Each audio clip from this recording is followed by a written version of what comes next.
as we have 6 o'clock, I will go ahead and call this meeting to order with the pledge of allegiance.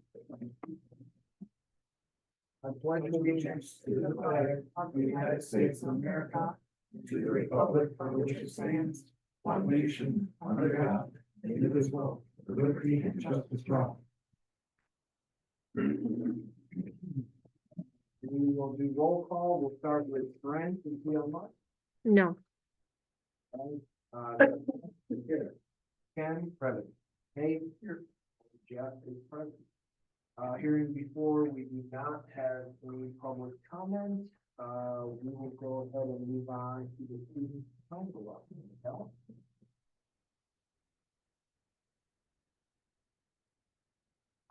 There's nothing really too exciting that we've done this month. I mean, we finished up Halloween bash. That was really successful. The kids had a great time. We had lots of fun games. And the face painting was great too. The police helped us with that. And then currently for the month of December, we're working on Christmas stuff. We're gonna have Christmas cards sent out to the meadows. We always have that every year. The competition is great. We're also planning the week before Christmas break. We're gonna have a week of dress up, and then the end, last day, we're gonna have movies and hot chocolate, stuff like that in the afternoon, and then in the morning, we're gonna have competitions, food eating contests, stuff like that. Pretty fun. And that's all. All right. So thank you, and I will acknowledge that last month when Nate was gone, we had some delicious treats provided by the student council.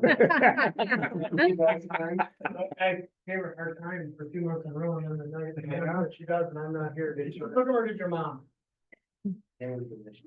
I study hall just for you guys. I did. Bradley told me that I was gonna be on your bad list. Yeah, so wasn't him. I can't confirm or deny that. Girl. Well, thank you very much. All right, we will move on to celebrate forward.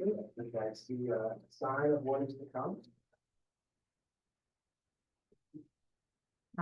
See you later, girl. I have one as well. Oh, Thank you. Yeah, I got one. All right.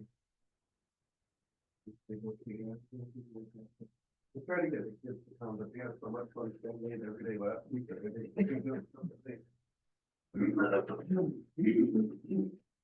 gonna tell you guys a little bit about, our first fall play in over a decade. We went through the yearbook last week to find out it has been 12 years since the last fall play. We wrapped up this weekend. It went extremely well. Students exceeded my expectations. To go from a musical to a play is a big thing to take on for students. For reference, in Once Upon a Mattress last year, the lead actor or actress, I can't remember, had about 50 lines, whereas the lead in the play this year had over 250. So didn't have any songs to memorize, but he had way more words to remember. In August, Mrs. Decade and I came up with an excellent play practice schedule, usually about 3 days or 3 weekdays, in addition to several Saturday mornings. This gave her and I the other weekdays to plan and meet to go over our practice schedule and then go over set pieces, scenery, props, and costumes as well. We had over 20 students involved in the production of food. The tech ed students were also involved in helping Mr. Christian and Mr. Seiter in the construction of our set. And while the cast and crew of this play was mostly made up of students who have been involved in theater as well as in the past, we did have 3 new students who had never done theater before take part in the film. 1 middle school student and 2 high school students. We could note that one of those high school students was on stage, and several people have seen that person. I'm not gonna use any names, but in football and other sports, and to see that student on stage drop jaws because he looked like he was in a job like that. Both of the high school students have also indicated that they intend to audition for the musical this year. So helping grow the theater program. How many kids participated? That we can play for? About 20. There's I can't remember exactly. You can kind of count there on the actors, but between, I think there might have been about 13 actors and then 7 behind the scenes between stage crew and lights and sound.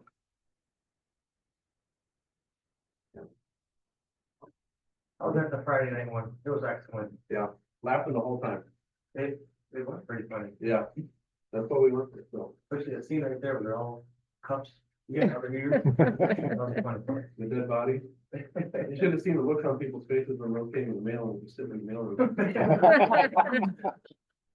Thank you. Thank you for bringing that, fall in addition, or, fall in addition to this spring. It's awesome to give the kids some opportunity. Absolutely. Greg even clarified with me before I ordered them. He's like, just so you know, Yeah. these are what these are for. Not doing anything weird. Did every single step of the Yeah. way.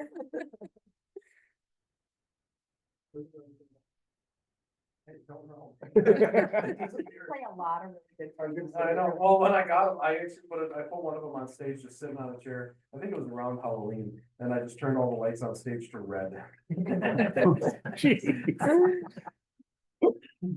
All right, well, thank you for that. We'll move on to minutes. So the minutes of last month's October 23rd meeting were provided in our packet in advance. Do we have any discussion on the minutes? If not, I will take a motion to approve. I'll put a motion forward to accept last month's minutes. We have a motion by Ken. Do I have a second? I'll second it. We have a second by Guy.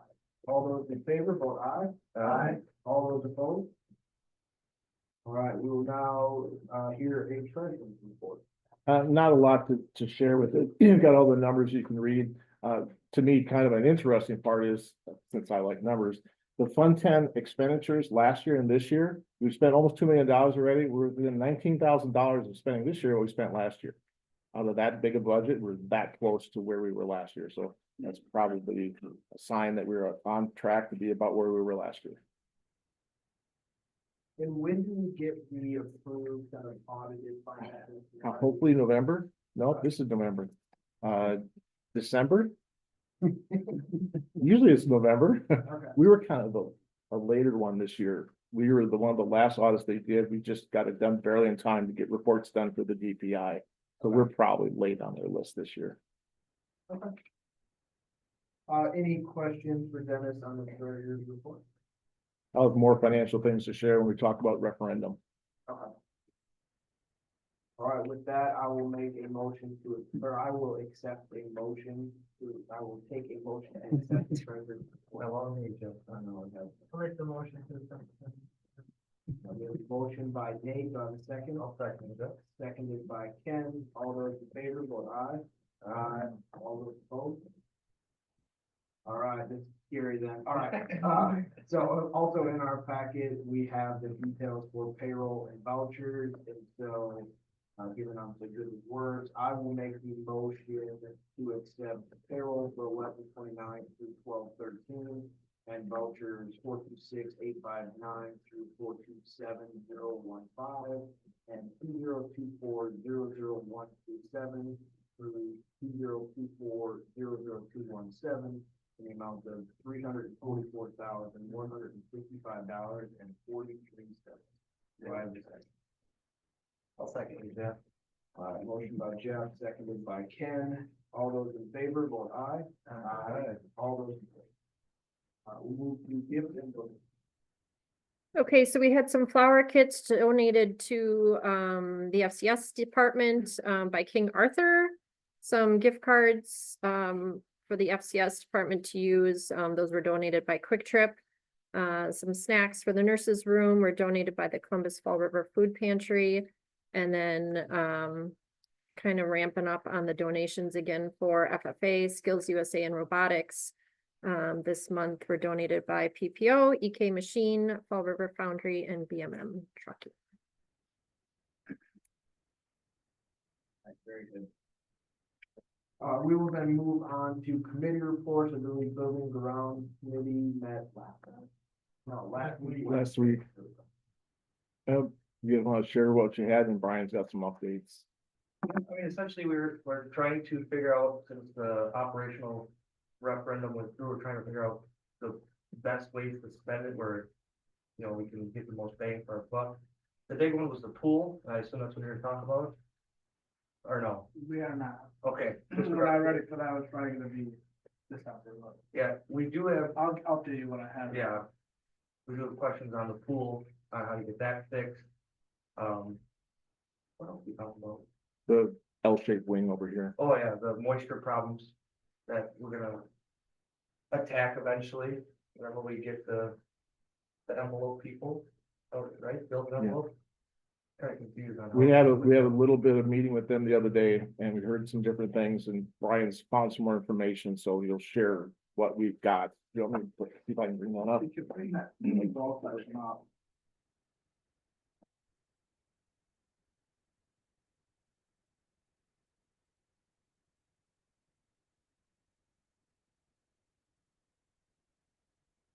While he's getting that up there, we spoke with Darlington a little bit, which the building envelope consultant that works with PRA, I'm talking to, he designed their solution.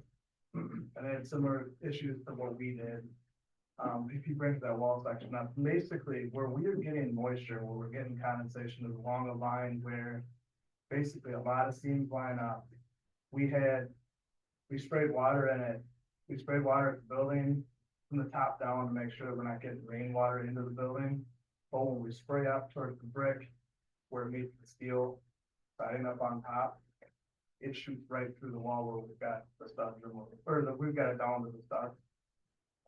And so when I talked to, our environmental consultant, I also worked on the Darlington project. And what they did, they didn't have as much problem with sealing from the outside as we do. But on the inside part of it, they spray foam and left the airspace cavity contoured into the spray foam. Put an inch of, pink foam on top of the studs to try to create an R value protectant from letting the steel studs get so cold. Or the cold steel studs getting the air from the inside warm in the winter, opposite in the summer. And then putting the vapor barrier on, putting the drywall back on, putting it back together. One of the things the building envelope had proposed yesterday was adding a flashing cap underneath the steel. And over the brick, cover that opening or that gap and then sealing behind it. And that's one of the things that we're looking at. I do have, in addition to that, I have another contractor coming tomorrow morning at 8 o'clock to get sort of a second opinion on what he thinks. The biggest thing that I've kind of been trying to wrap my mind around is this building was put up 35 years ago. And this isn't a problem. There's nothing that's been taken away from the building. Obviously, things open up and time has its way with things or whatever, but this problem's probably been happening to some degree since we cut the ribbon, right? So, the big thing to me is, right now, if you go into the room we've got the drywall removed from, you can put your hand over the seam between the steel and the brick, and there's cold air coming right in the building. My fear is, I don't think we're getting rainwater in there, just because there's but the steel actually overlaps, it overhangs the brick by about 1.5 inches. So I don't think we're getting rainwater in there, maybe in a wind-driven event. But most rain events, I don't think you're getting it in there. But any type of moist air that gets in there, we're just fueling that condensation. So to seal it from the inside only, to me, we've got to find a way to prevent outside infiltration as much as we got. As much as we want the inside air to stay inside, outside air to stay outside. We want to do that on both sides of the wall. So one of the things we've talked about is that flashing cap and sealing behind it. And then sealing from the inside with spray foam, but creating air cavities, so we do have some airspace somewhere in that wall system to knock down that condensation, because where we've got all the moisture in the wall is right at that seam. It dries out when we get closer to the bottom, except for one spot where we've got a gradient issue, but that's a totally different problem that's fixed separately. And then secondly, we've got some sealant to take care of around windowsills and such. But I do think that we can come to a pretty reasonable solution without taking down our entire school. You know, Gary, that all sounds like materials found in late, it all sounds affordable, just figuring out how do you engineer a solution that will work. Right, and what we're trying to do is get multiple experts, if you will, to give us as much input as you can. Unfortunately, I think the bad part is without rebuilding the school for today's construction practices, you're probably not gonna get anybody that full on sign off on it, but they're gonna tell you the ways that we can improve eliminating that condensation in the wall so that we can create a safe school. And I think one of the things that we have talked about, was the first winter that after I made the transition from teacher to building and grounds, we had that snow cascading off the building, flooding event in the Jim Doolittle's room, which is room 1045. And at that time, we weren't looking for anything but getting wet materials out of the room. And so there was no visual, anything terrible when we looked at the room. Third Pro would have been willing to correct that and remediate at the time, but there was multiple people around, they were booked. So they actually came out, looked at the wall. They said what they would do is spray foam it, put the base barrier back up and put it back together. And so one of the things that we've discussed is if we're gonna do the foam thing and the sealant thing on the outside, is during Christmas break, taking the wall board off Jim's room and investigate to whether we've got any types of growth on the inside of that drywall to see if the spray foam we put in there and sealed, we actually sealed that joint from the inside. See if that worked. And the guy come over and test for moisture in the gypsum wallboard behind the foam and see what kind of things we had. If what we did worked in there. Because if that worked in there, doing the sealant from the outside, one more layer of protection for our building. So that's kind of where we're at with that. Are you on a temperature clock? Do you need to do this stuff before it freezes, or does it not matter? If we put a urethane sealant behind the flashing, I gotta find out whether we can do that now or whether we're gonna have to wait till spring. Flashing not overhead, but your budget, so. And the beauty of putting it.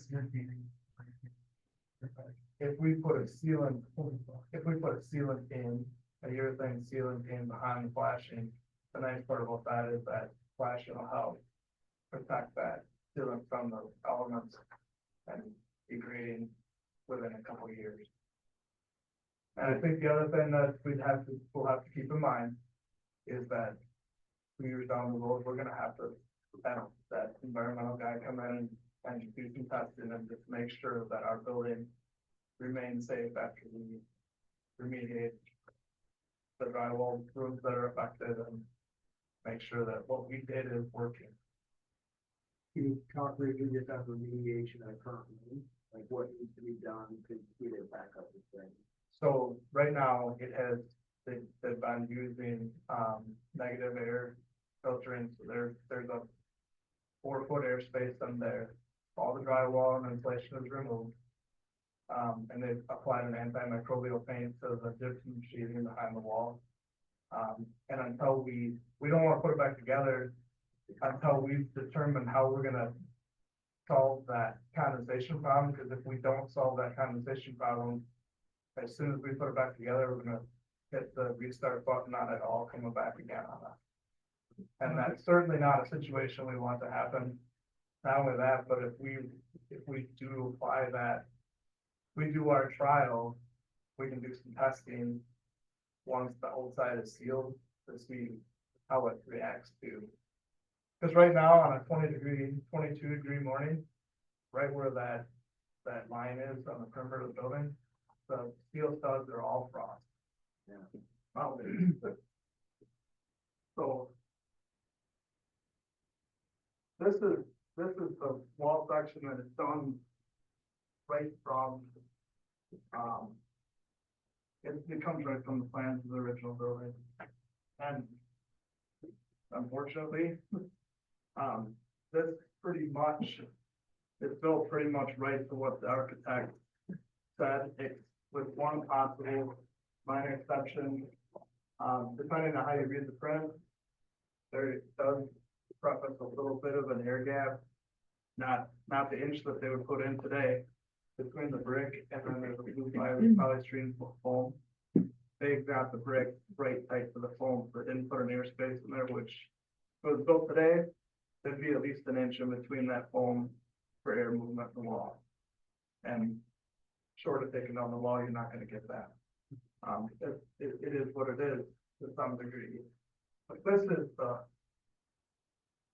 Hope you can see where you're at. Hold on. This right here is the seam in question. When we sprayed water up this direction, it went right through. I mean, there's a 4-foot plastic tent basically inside that room. It shot in and hit the plastic. So, I mean, when you have that much air movement in there, obviously with the drywall there, that wouldn't happen, but keep in mind, you're probably getting your insulation all wet and all kinds of things, and then you got the R value kind of coming together there. So this is where we would put that flashing and then seal that joint from both the inside and the outside. You put the flashing over top of the existing? It would go on underneath. What the building envelope consultant that alluded to yesterday was that we would rivet it up to the. You're not gonna be able to go into that brick very reliably because it's gonna split on you. But if you put it up there and then fasten it to the existing flashing or existing steel panel. I'm sure we'll have flat stock and it'll get that way. Well, I think, You still need to do the ceiling, otherwise Well, you're still just metal on. my metal. thinking is that when you install that, as you install that sealant. You have to, I think. It'd be a sort of a combined process. Right. So, and then the urethane sealant on all of the joints and the gypsum wallboard before we do the spray foam. So we would seal it essentially all the joints on the inside. There's no, on the gypsum sheathing on the inside, there's no seam tape or anything, it's all, but if we seal that up now, anything we can do to seal the inside from the outside is one more element that we can do to reduce that condensation factor within the wall. So. Well, that your thing, that'll work in the coldest weather, you just put an accelerant in it, just like you would a cement, Right. Cause I work with urethane a lot, you got accelerants that way, I can get it hard. And you put something in there that's flexible for the temperature extremes that we experience in this part of the country, right? So, One of the things that encouraged us for this plan is the building envelope person, he was the same one who worked with Darlington. Darlington's got the same construction as us. And the plan that we have here, some of the ideas came from him, some is what Darlington did to fix their issue. So that gave us a little bit more encouragement, the flashing possibly, and the description of what we did inside or would do inside. So that gave us a little more comfort that has been done in the past by another school with the same construction. When did Darlington do the fix? to be honest with you, I'd have to go back and do that. The environmental consultant is the one who's told us about Darlington because he worked there also. Yeah. And so did this envelope and Findorf and all these people were there too. My understanding of that, without asking that exact question, was approximately about a year ago. Also, it's recent. It didn't come right from Darlington, but it's happened real close, and Darlington's not the only one this wasn't. Unfortunately, it wasn't uncommon, construction, and it happens, right? I mean, I don't believe in frame houses anymore, right? So did they have a bad moisture problem then with kind of like? They had a similar situation, except that theirs started with a roof problem. But then they found that when they got further into it. So they don't necessarily have exactly the same situation, but they had similar situations with air gaps and things where air infiltrated and ended up with condensation on the wall where you're getting cold too far in, too close to the interior wall material. What was the material on the classroom side of the wall, what was that called again? The material that they used, to basically the drywall, it wasn't drywall, but what were they called? No, Are you talking about the wallpaper? No, no, the that wallpaper, it wasn't drywall. but something- gypsum? The guy from Robinson Brothers said, it's almost, I mean, the architect designed it. The stuff that they put on the exterior part of the wall. I know, but It's actually basically, Oh. it would take years and years to actually catch that something went wrong because it's gonna hold all the moisture inside the wall. so, Yes. so the sheathing they use is a gypsum sheathing that's a paper base. Yeah, I think that's, you're right, it's almost like a tieback on the interior part of the wall or something. It's, so it's the brick, then the 2-inch blue polystyrene foam. Well, no, I'm talking about currently right now, it doesn't matter, There's some sort of gypsum before he got to the But fire. then you, yeah, and then on the inside, before, where, what touches the stud is a gypsum sheathing that's paper based. And that, what traps it in, yeah, doesn't allow it to show itself. right. But, I mean, the only saving grace is we do have that foam layer between the brick and that. But the good news, there is good news. The good news is that we're not seeing high moisture readings in any section of this wall. It's right at this gap where there is long getting. So when he took moisture readings from here all the way down to the grade, except where we've got the grade issues. But the moisture readings aren't bad in this section of the wall. It's where it's kind of sitting right at that seam, if you will. So, I mean, I'd be more, to be honest with you, I'd be way more worried about the brick and the air gap and things like that if we were getting 25–30% moisture reading in this section of the wall. But you can see it where it's the worst is right where the seams of that flashing cap where the steel goes up that's where it's worst, it drips out of that. So that's where we've got to stop that cold, warm transition, if you will. Are the acoustical tiles on the wall line pulled off? Are they removed right now? The ceiling tile was not removed. We took everything right up to the ceiling grid. But there's no issues we can see up into the wall cavity.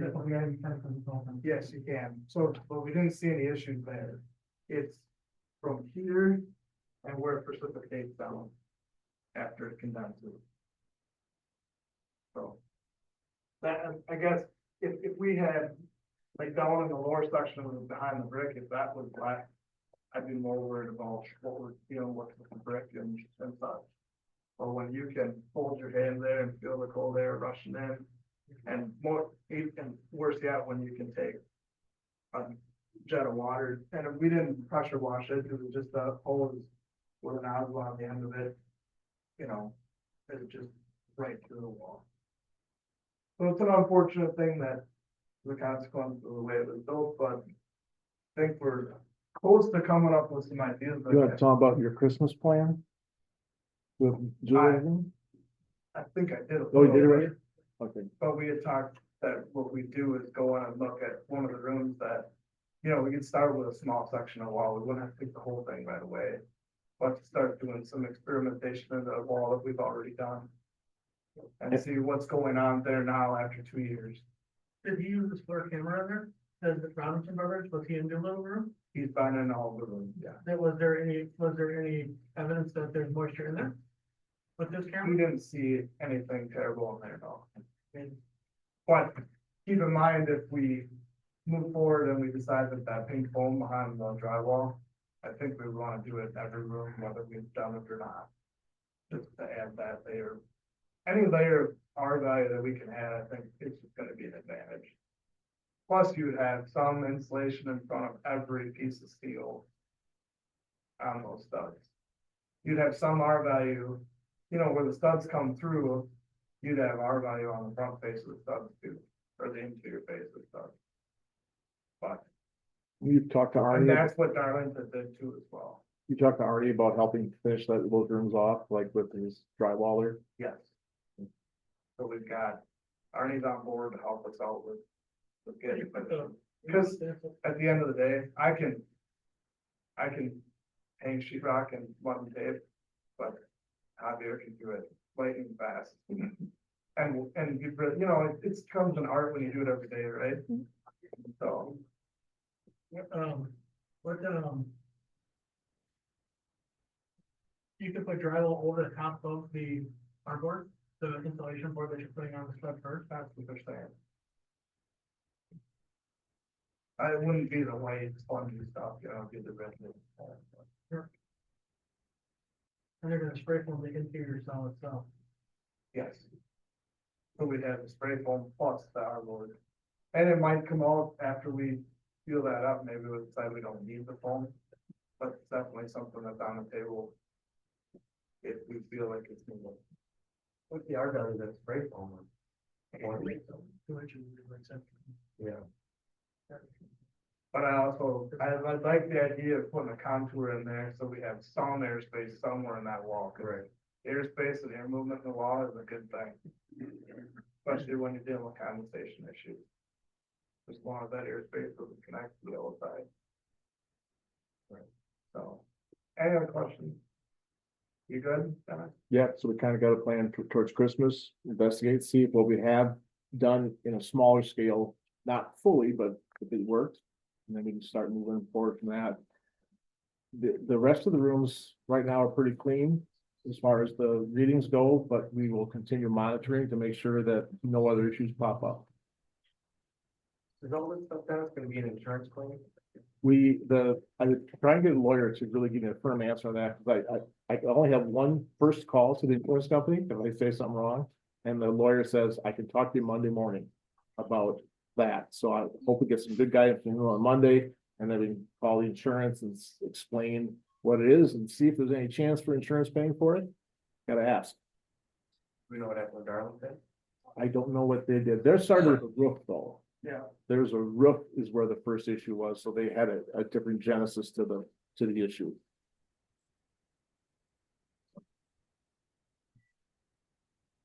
Anything else from building and grounds? Thank you, Brian. We may want to jump to the fall activities report, give Abby a chance to get hers and go out too. If you don't mind. Facilities up there? So fall season officially done. Just wrapping up with my end of season, closures meeting, but I apologize for being here late. I had Josh Cosmos in our office, here going over our end of season meeting with him. Overall, I think the fall season was really successful for both middle school and high school sports. We have really good numbers coming up for both our, football team. Granted, 8th grade football is a little low right now with our boys, in the basketball, but other than that, I think we're gonna have about 8 to 9 upcoming freshmen between Ryle and Palmer coming in next year. Middle school girls volleyball is great. We got great numbers at all levels. That's gonna be a successful program for the future years to come. Rebuilding a little bit with the football program and going over some things, to address them. But otherwise, I think Coach Haas is a great, has a good future, insight for these kids and teachers. He's really good with our lower levels too, from more like football kind of play up through middle school. So, we're excited about the future for I was gonna mention our fall play, but Greg already did that, so it was awesome. I went on Sunday and it was a lot of fun, so awesome. And in different aspects, you know, well, kids, getting other experiences like that, so that's awesome to see them. Winter sports is coming and is here, and we have really good numbers right now, 21 for girls basketball, 21 for boys basketball. We're able to make 3 teams with that, with sharing a little bit for JV and JV2. We got 12 for powerlifting, which is awesome this year, and then wrestling, we have 4 kids from Fall River and 3 are seniors. So we have some good winter sports coming up. Other than that, with rec girls basketball has a couple weeks left. We have 41 girls for basketball from 3rd grade to 8th grade. I think 6th grade is our lower numbers, but other than that, like these girls are, we got good numbers coming out of that. Boys basketball have our quarters meeting coming up next week. And that starts in middle of the summer, so. You hit one, you go, and you keep going, so it's just a continuous thing, but it's doesn't end. I really enjoyed the fall season, so looking forward to winter. About repping, scorekeepers, things like that, are you? Keepers for the customer season? Yeah, game workers, that community, they've been coming out of the woodwork, which is great, they all wanna help. I do have some, admissions, you know, some ticket taker positions that I need to fill. But usually people are more than willing to help out. Some game manager spots where if I can't be there, you know, kind of taking a couple coming out for the holiday, which is great. But Kirsten is taking a couple too over the, Christmas vacation, so that's nice. That we have this covered. I must have something else. My referee situation has been good. So, I haven't had any issues with referees calling in or anything like that. I always have my husband call in case I need to, so that's always a nice backup plan. But yeah, so far so good. Do we have any programs for the kids to get into repping for our students? So I have been in communication with, she's from Forcon. Forcon has an officiating class. Even without the officiating class, I think I've already put through 5 kids that have come to me personally, and wanted to get officiated for various things already through the fall. So wrestling, basketball, football, and those are the 3, and baseball.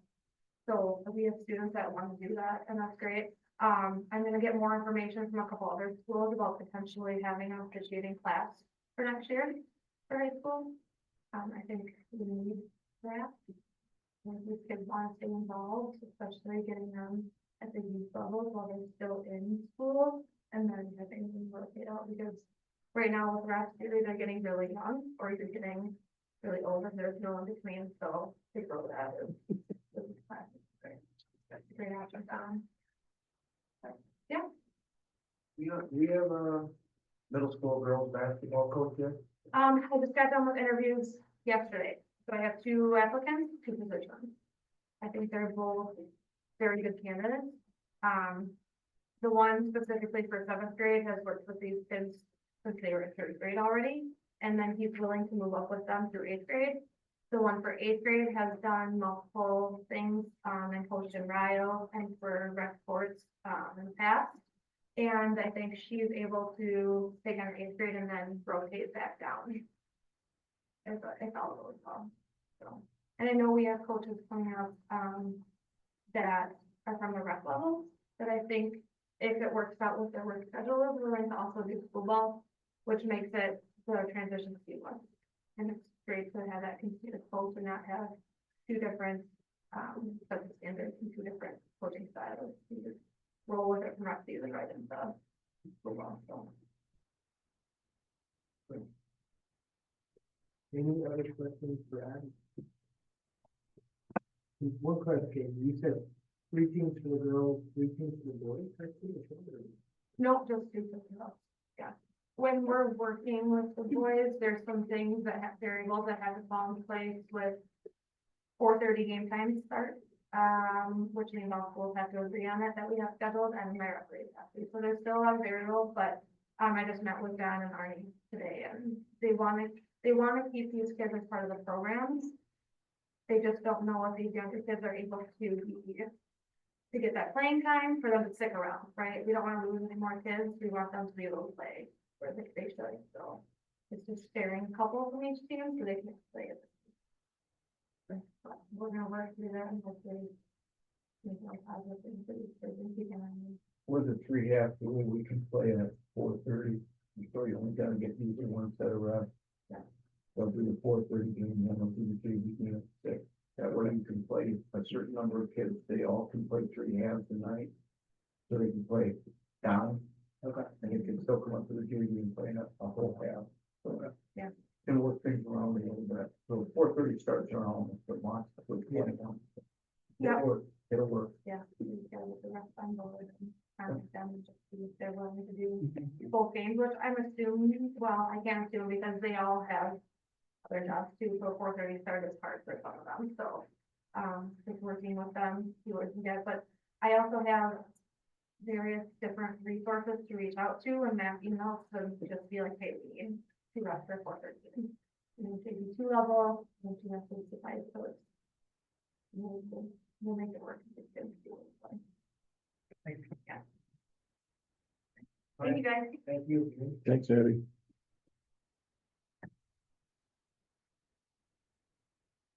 All right, we will move back into referendum report on the operational referendum. We want to put that on this month, we've got to give an update, so what has happened, what will be happening, kind of give you a schedule of what's to come. We may have this on monthly or every other month, depending on what's going on. But the first thing that we are aware of now is we've talked to PRA and the architects and Findorf, the people who work with us about the construction, the contracts. The lawyer, I'm letting the lawyer look at the main deep pages and let him figure it out between these 2 companies. So technically, we don't have those to act on tonight. But I'm trusting our lawyer that they know what the contracts look like. And he's worked with PRA and he's worked with Findorf before. So we're gonna let them hammer it out, and then when we get that, we'll sign that. But we're looking at December 10th to be kind of an in-house meeting here with all the people who are, have been involved in the project so far, plus them from Findorf and PRA. The architect kind of gave a schedule of meetings, and but that's just the meeting part. I'm more interested also talking to Findorf for their construction type schedule. It's not in stone by yet any means, but expected, like when the front doors might be done, when we start doing stuff out there for the addition, when they want draws. I'll talk about the financing here in a little bit. So we want to start getting that some information from them so we can start making some other decisions, but we'll be hopefully having a good start on December 10th, and we'll let you guys know when that's going to be so you can get involved as much as you'd like to. The operational referendum, we talked a little bit about at Buildings and Grounds, and I think I'd like to have a finance committee meeting that preceding the December board meeting. So we can also talk with the finance committee, and we'll have some more information close by then maybe. But we can start making some more decisions for the next couple of years for those things, partially dependent on what's going on out here with the building. In December, we also will have a resolution for the board to have an early start for school next year. We would like to start the 25-26 school year early and get out early so that next summer in 26, that Findorf gets much more time to start building, and that we might start late that fall. So extend that summer building season for them as much as possible. We talked about how they affect summer school. We've had that in our leadership meeting today. Summer school we think can run just as normal. A lot of the construction type plans, we can work around them, but so we'll have a resolution. We're going to ask to start early. I won't have the calendar yet. We'll talk to staff, but we'll kind of internally think about how early do we want to start? Do we want to change the structure of the school day? But we'll have that resolution because I have to have that to the DPI, an exemption to not to start before September 1. I have to have that to the DPI by January 1. So we'll need that at the December board meeting. I think as you look back into the referendum, we're very thankful for all the people who got involved and all, I'm sure you guys got talked to a lot, and the word that you spread and our staff spread and the people on these tables here, the work that they did. I think the first smart thing we did was doing the survey, the community survey. It gave us an idea of what would pass, and the percent of things passed that was phenomenal, really. The operating referendum, I think that was a no-brainer to most people. The second one, when we realized it was barely gonna pass, we cut off close to $1 million.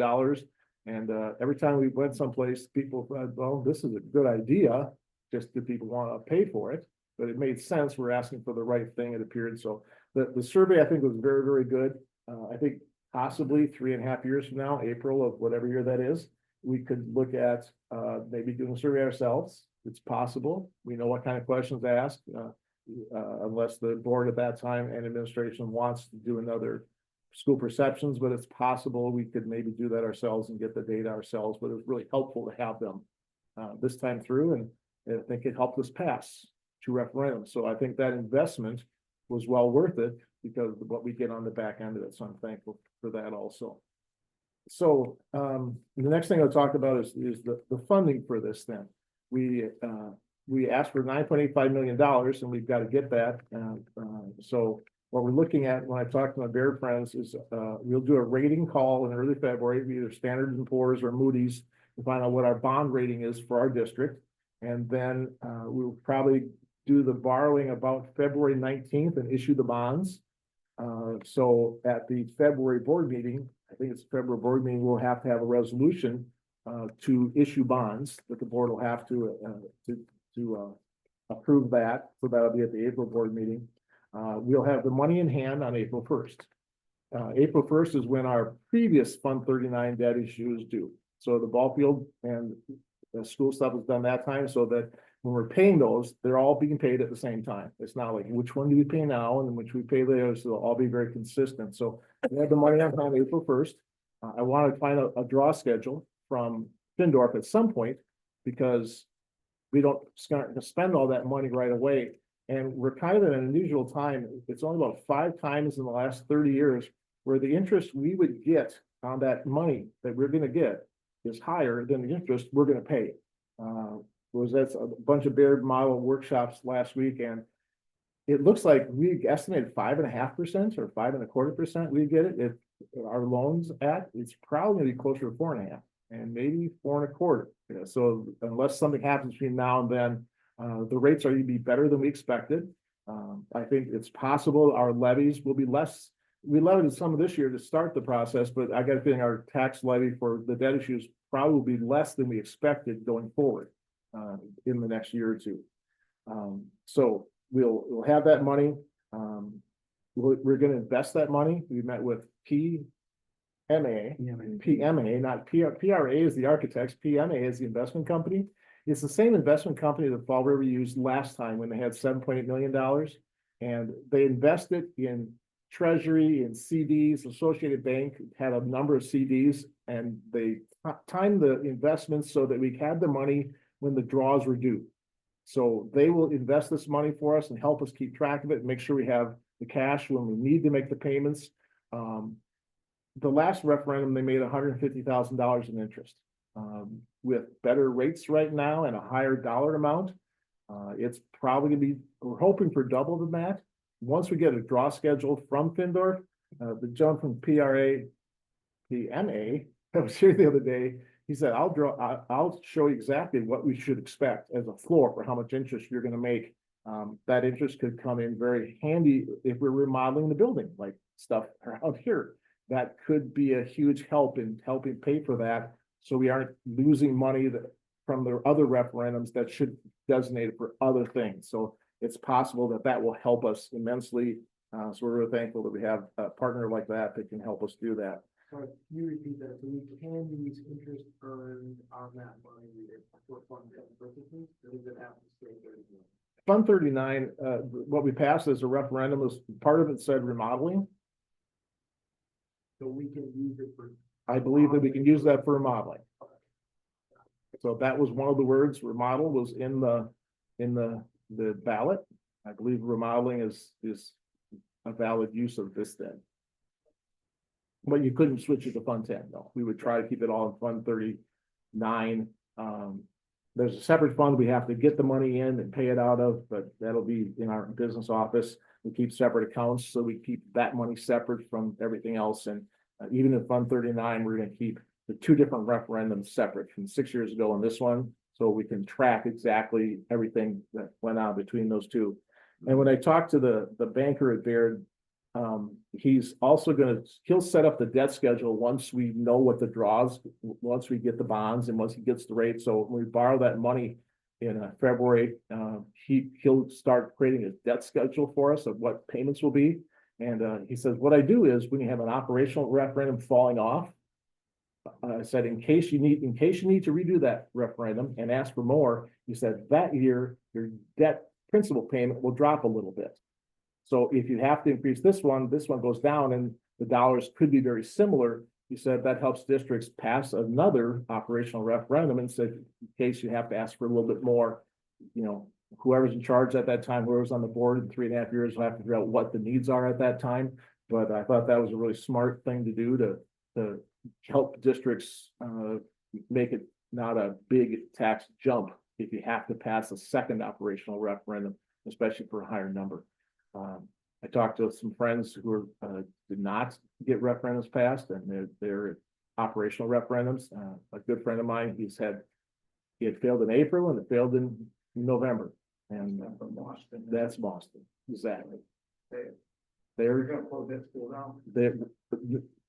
the board meeting this month, one is cuts and one is a resolution to dissolve the school district. Yeah. I don't know that it'll get that far, but they'll go again in April and say, hey, we cut $1 million here, we cut $1 million here, and they're like 450 kids in high school. They're not gigantic, they're only 3 times our size. The biggest school in Jewel County. Yes, it is. They were our neighbors there, and Joel's been a good friend of mine for a long, long time, so. People are not behind it.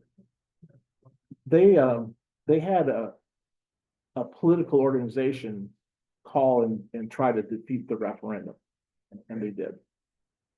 So Because it got defeated pretty solidly. it was sad. Yeah. So, we are very fortunate to be in the position we are. Yeah. And our kids will benefit because of it. You need to stay there. And the bonds will be 20 years. 20 years. 20 year no prepayment, I assume? 20 years, they're usually callable after 10, which are, 2018 is probably callable in a few years.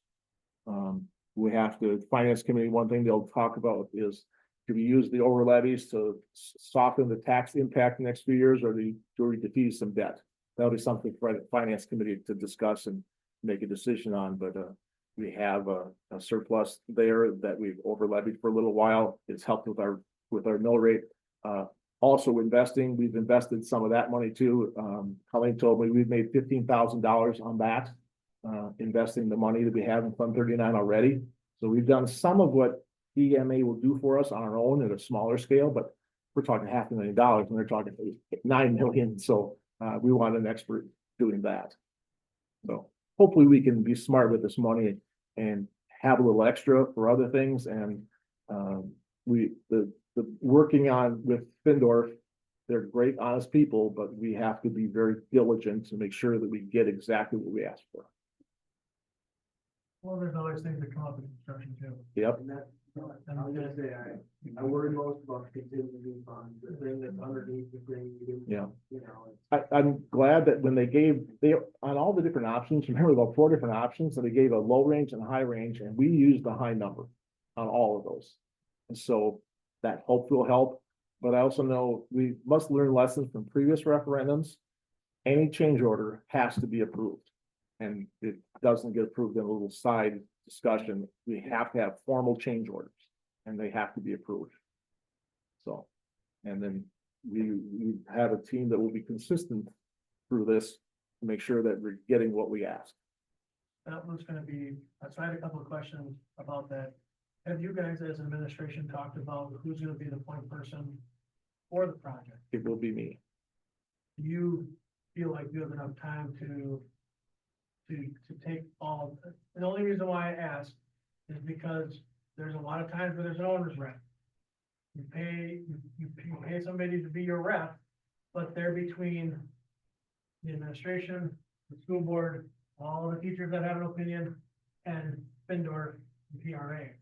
If something were to go wrong, but if there is extra money that has to be spent because there's not something that, you know, that we foreseen, if you're the point person, you're taking all the questions. If we have a buffer in between the district and Findorf, it costs money, but, you know, they're gonna look out for the best interest of the school and not what Nate Feets or Jeff Beglin or Kenny Dickerson, they're in the meetings every week, or, you know, Ryan Barrier pulls somebody up and say, no, I want to do this. This is what we need to do. I don't know, because I don't want you guys in 6 months from now to be completely wore out and we haven't even started digging. Yeah. So there's just, I mean, obviously you've gone through Yeah, referendum. I've But gone through I've those, but seen it wasn't from a this distance scale. being in schools and installing flooring Yeah. and going to those meetings, sitting back and watching the fireworks. I'm serious. I just I show you mean, that. I'm serious. I mean, Yeah. fireworks, We do- because You know, and just, I mean, I just listened to our last referendum and the bleachers and this and that and this and that, who made this and who did that. I don't know, Do you have any idea what an owner's rep costs? I don't know, It- I it- don't. It's I could- possible I that could- we could save that money by what they do for us. You potentially could, sometimes owners reps are somebody in the community. I mean, I've seen it, you know, private schools, will have the person that donated the most money typically, or something, that they'll be involved in it, and they'll be that rep. But there are places you can go to get, you know, somebody to, you know, to basically dot all the i's and cross all the t's. Sure. I'm happy that you wanna do it, but it's gonna be, But it's gonna be the end of 27 before everything is done. it's funny how we'll see what their time schedule is. In the referendum, they said it'd be in by the end of 26. Yeah, but you're But- gonna have light bulbs, you're gonna have extra things that are in back order, things that aren't ready, bubblers, toilet seat, I mean, all the things That seemed that, aggressive. beige shoe, I'm just, there's so many things that could come up back orders that, you know, it's gonna drag into 27. That I think next month we should maybe sit and talk about some of these things, what we think should be, how we can do something. Not saying that you can't do it, but I don't want you to I don't want you to be in a position where all of a sudden, you know, or Jeff and you, or me and you and Jeff, or all of us, I think something to think about. Yeah, well, you're also thinking about the last referendum and we don't want to repeat mistakes. Yeah, we don't, and we're not gonna do that, No, but again, you're gonna, you know, everybody's gonna kind of have an opinion on what they should be doing, and the art room's moving, or this is happening, there's just gonna be a lot of things, and if you're the point person, then you're the point person, that can't be abused, and I'm fine with that, but just a thought. now we have time to decide because it's not gonna happen really quickly, but I emailed these guys today because I wanted to get going. Sure about it. Yeah. Dennis, do we have a projected order of what we're gonna do things then? As far as the, like that. The doors out in front. the front entrance, I think when you look at Findorf's schedule, that was this coming summer. That would be one of the. I first think things. that's like the first thing to do. And I would think that would be one of the Right. safety part of it, I would think would be one of the things that we would want to try to get done first. Yes, I think that's the number one. And then over there, the pool, Brian has got to get Badgers, he talked about this at Buildings and Grounds, Badger pools in here to get exact data, find out exactly what they believe we need and how long it'll last and what the cost will be. There's some other things that the finance committee will sit and talk about, some of the same things the Buildings and Ground Committee talked about. What's important to be done first, and what's important, what should be happening second, so it'd be nice to have more thought in that. And we did talk about the pool. But the pool is something that's gonna come up and I mean, that could give us extra I mean, it could come a lot of different ways, One or the other, yeah, but he's gotta get Badger in here. Get all that taken care of, so. So you guys have lots of, there's probably, each month we'll probably have something like this to talk about and big decisions to make. It's a big time to be on the board, because you have to help us make sure that we get what we're supposed to get. I would like, I would love to be a part of the monthly or the bi-weekly meetings or whatever they are getting started. Mhm. I would like PRA or Findor for you guys to find those suckers out now for a year and a half. And just, The PRA, I seen that, I think Yeah. PRA did, but I don't know that that's exactly what's gonna follow, but but just something that we know that we're set to talk at 10 o'clock so that, and, you know, so it's not we're billing them out every month. I've got things that come up that I was really busy for 4 months and wasn't able to make a lot of it. Mm. But if we can schedule it out in advance, I would. I'm hoping that when we meet on the 10th, we come up with a schedule. So we really say, these are the dates, this is when it's gonna be, and then also start the Findor. What are your dates? Because this is kind of the architect's schedule. The planning, that's not necessary what Findor says, we're gonna do this by then, I'd like more from them also. And everything by email.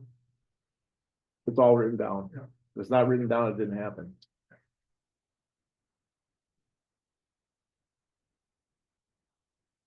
Okay, well, like we said, lots more conversations, just beginning. Any other questions on operating or facility referendum before we move on? All right, we will go back into new business and make it new again, and we will talk about the boys basketball winter tournament. Abby snuck out one agenda item early. She was supposed to do this too. Guy, you might have to help me. They're looking to go, they do every year, go on their overnight tournament. This year they're looking to do the Stratford Christmas tournament. Over break, they'll be back, they'll leave Friday, be back on Saturday. And it's all covered from their salt sales, Is this the late January or just late December? December. Late December, it's in between Christmas and New Year's. So 27, 28. And I'll tell you, it is a good time for the boys, like I say, everything will be paid for. I mean, you know, we'll let them pick, kind of let them pick who the bunk mates are, we try to get some older with some freshmen or sophomore, you know, you don't want, yep, you want to kind of divide it up just to build some team camaraderie type stuff, but, they're treated good that weekend. And like you say, the bus drivers, they'll be paid for, everything for them will be paid for also. Yeah, it's a good trip. All right, any questions? Then I will take a motion to approve the boys winter tournament. I'll make the motion to approve the boys basketball winter tournament. I'm not gonna say. Motion by Nate, seconded by Ken. All those in favor, vote aye. Aye. All those opposed. All right, I believe we will skip the Findor and PRA contract and move on to the second reading of the Iowa policy. Last month, we had the first reading and the month before policy committee, so now it's just a formality of the second reading motion. Once again, I always want to thank the policy committee. I know that's a lot of work. I want to thank you guys. Team. Great game, guy. But I will take a motion to approve the second reading of the old policy 33.2. I'll make the motion to approve the second reading of the old policy 33.2. And I'll second it. Motion by Nate, seconded by Guy. All those in favor, vote aye. Aye. All those opposed. All right, we will move on to the principals. All right, I have a couple quick hits this month. Want to thank Jenny Buzzle, with her GT program that's continuing to grow. As she has taken that over, I think she's doing a good job of growing the numbers, growing the kids who are interested in participating. They recently went to a leadership, team building activity in Baraboo that was successful. And then also they had a math meet, at the Chula Vista. There were a total of 450 students at that. We had grades 5 through 8, the 17 schools. We sent 23 kids, 2 kids were sick. So I think the kids, what they do at that is they compete in 30-minute timed individual tests and 30-minute timed team tests. And the math questions are based obviously on their grade level. So we didn't have anybody come out as official award winners, but I think it's a very good experience for the kids to go and compete and be involved with that many other kids in school districts. So I want to thank her. Also in the Dells, a couple weeks ago, I had the pleasure of attending a conference there for Krista Ikeda. He received the Rising Star Award from the Wisconsin School Counselor Association. So we were in one of those big conference rooms at the Kalahari, filled with counselors from all over the state, school districts from all over the state.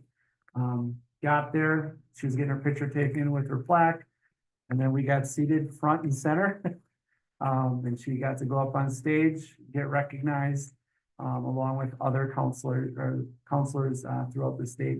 You know, there's several different awards, but that's pretty exciting for her. So just congratulations to her for her hard work and for that award. I want to thank our K-5 families, students, through PBIS. We've been doing a food drive for the Columbus Fall River Food Pantry. If you walk in the elementary hallway right now, you'll trip over a bunch of cans of food, as Jill Beglin did today. And on Friday, I'll be helping Colleen collect all the food, and bring it to the pantry. I had a student this morning, I was out on the playground, as I typically am, they came up to me with, look at all this food I got. You know, they're really excited to be donating to a good cause. So I think it's nice to see that they're enjoying the process of providing and helping others. That's nice to see. And lastly, just want to thank the staff. Heather Robbins been kind of taking the lead on this for a family literacy night. We had one started one last year. We're gonna hold it again here in December, on December 18th. More details to come. We're gonna meet this Friday to kind of work that out.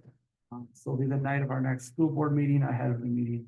So that'll be a great experience for our families also, getting them engaged, getting them into school. We know the more we get our families here in school, seeing what we do, they will appreciate what we do more, and then also engage more in the process of learning, hopefully throughout their child's career. So with that ends my report. Any questions? Just a quick follow-up, Yep. just on that family literacy, and I think thought about doing something similar in math, to kind of do the math, trying to beat that recently. Good question. We have not, but I can certainly bring that to my team. We can certainly talk about that. Okay, we had one at a previous school, and I really liked it. but Okay. Just kind of, again, you talk to a lot of parents, and they'll tell you that no longer understand what children's math. Correct. You know, so just how do you make, I know you guys, you had a couple of those sessions, even with like our grading scale, but just, you know, something similar, that this is how we teach math, this is why. Yeah, that's a great idea. I mean, my Instagram is filled with jokes about that, so It's very absolutely, real. it's very real. I will certainly bring that forward. Thank you. You bet. Dr. Triplet. Veterans Day, we had our assembly on November 11th. It takes many, many, many people to make that as successful as it was. So I want to make sure that I give a shout out to our veterans and our current service members who were able to join us. Also, I mean, we wouldn't be able to do this without the help of the VFW, huge, just making sure everything's set and ready to go. Brian Anderson and his team getting everything set up, cleaned up, ready to go. We had 3 student speakers this year who shared their thoughts on Veterans Day. We had Jennifer Schroeder and Greg Keller with our band and our choir students preparing them.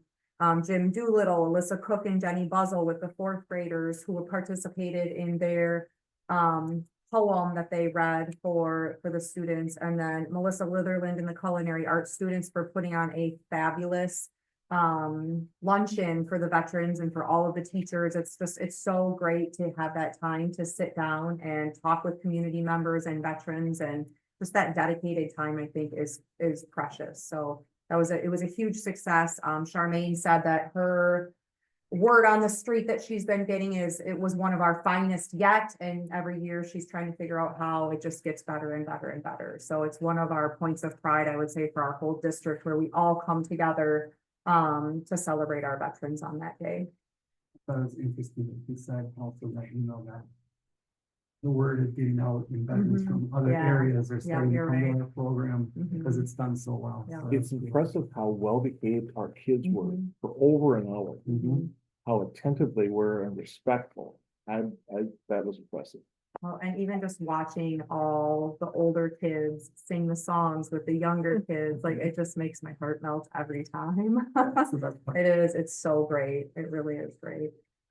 Earlier this month, I was able to chaperone 5 student council members when Doug Clark and Caravan Trailers sponsored a trailer, goodness gracious, a table at the Live to Lead conference at Moraine Park in Fond du Lac. Their goal is to help people invest in their leadership potential as well as in themselves.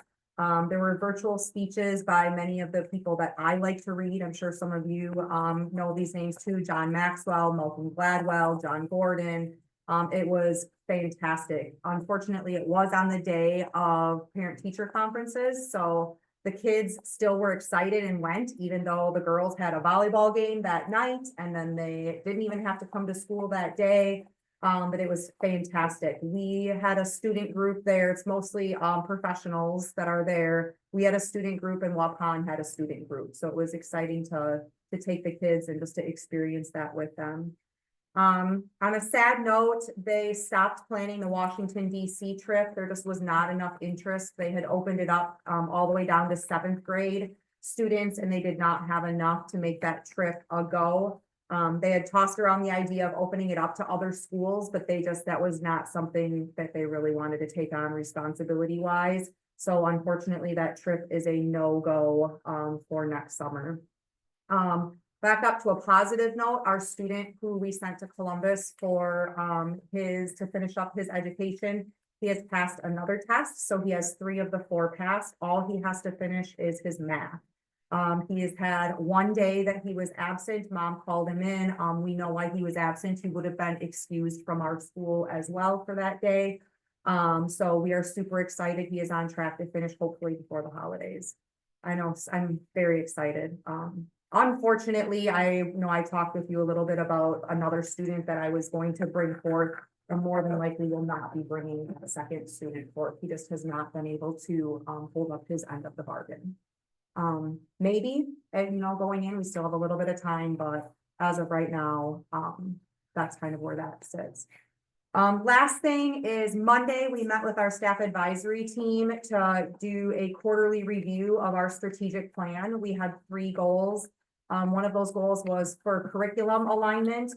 Some of the positives were or things that were going well is they're really happy to have the dedicated curriculum time to be able to work together. Middle high school, curriculum maps and ladders are completely done. Elementary is working through the process still, but they'll get there. And then we also just need to finish all that work and then we'll be able to start that alignment or that looking at those gaps and filling those holes. Our second goal is family and community engagement. Our YA numbers are up. We've had Live It coming into FCS, an outside organization, helping do presentations with them. Everything that we've been able to help with our referendum process. Prairie Ridge Health has been able to get families in for mental health care because of our partnership that they have with us. An area of growth is we want to make sure we gather some data on our investment in Inspire Wisconsin, just to make sure, how many of our students are using the program, going on visits, checking out careers that they have to offer. And then we need to work a little bit more on our community wellness, and then we need to look at the funding for our FAST program to be able to get working on that. The FAST program, we had that with our long range plan. So this year, our goal is to start looking for that funding. We just haven't started it yet. So it's just that little accountability piece for all of us. And then our third goal is to increase positive student culture while meeting student behavior needs. Our community circles are going really well at the middle school. We're still working on buy-in from the high school students. We recognize though that as the culture starts to change and the expectations change, that will shift up. It is a lot easier because they have them already established in almost all of the elementary classes, correct? Our behavior intervention meetings have been very successful in helping meet the needs of our students who are struggling to meet our expectations. But we need to work on our communication with our Prairie Ridge partnership and how that work that we're doing with Prairie Ridge ties in with our students. So overall, we're doing some really great things and we have some other things that we have to continue to build on, but we're doing good. That's all I have. Oh, yeah, I almost forgot one. I do have one more thing. Sure. We also, thank you, I would have forgotten that. We also are working to get together our human growth and development, community team. We met as a team to start looking at, we have to have a balanced team of people who are across the spectrum on their beliefs. We have to have at least, 1 clergy member. We have to have a balance of students and parents and community members. We cannot have more than, I don't have all the details, I forgot to put it in here. Yeah, there's certain percentages of ratios for staff and immediate staff members, or family members that can be on the team. So we're looking to start getting that together, reaching out to people to have our first meeting in February. So we will be working to do that. We need to meet, I believe it's every 3 years in order to review where we at, what are we doing, and are we still all on the same page with how we do all of the facets of human growth and development. When the board gets to look at that plan. We're looking at April, so we're hoping to have that for you. I was gonna ask the board member be on them. That we have that as one of our goals, yes, or one of our. That'd be awesome. Are you volunteering then? Yeah. I would do it if nobody else wants to. That was quick. Absolutely. That's great.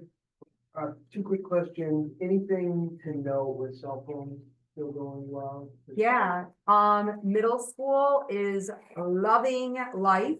High school, we actually just had a meeting today, one of our student intervention meetings. Those adults that are following and adhering to the policy have raving reviews. Those that are struggling sometimes are still struggling, so that's on me to make sure that I'm pushing and keeping that accountability piece of it. However, it was nice to kind of hear,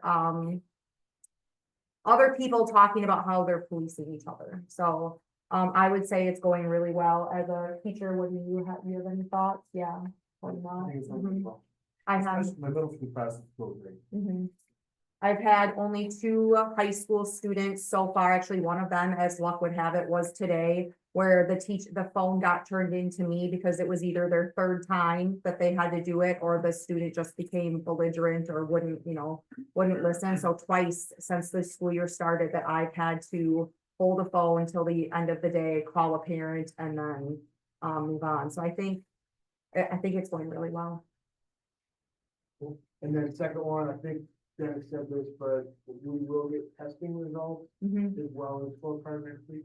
Yes. In December, yeah. That- So we started diving through, sorry, you wanna go? Yeah, that's part of my report is for next month.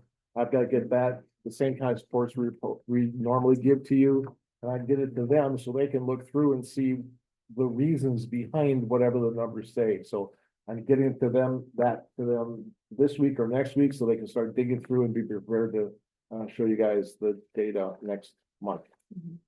And we're actually during in-service on Friday, our PD day.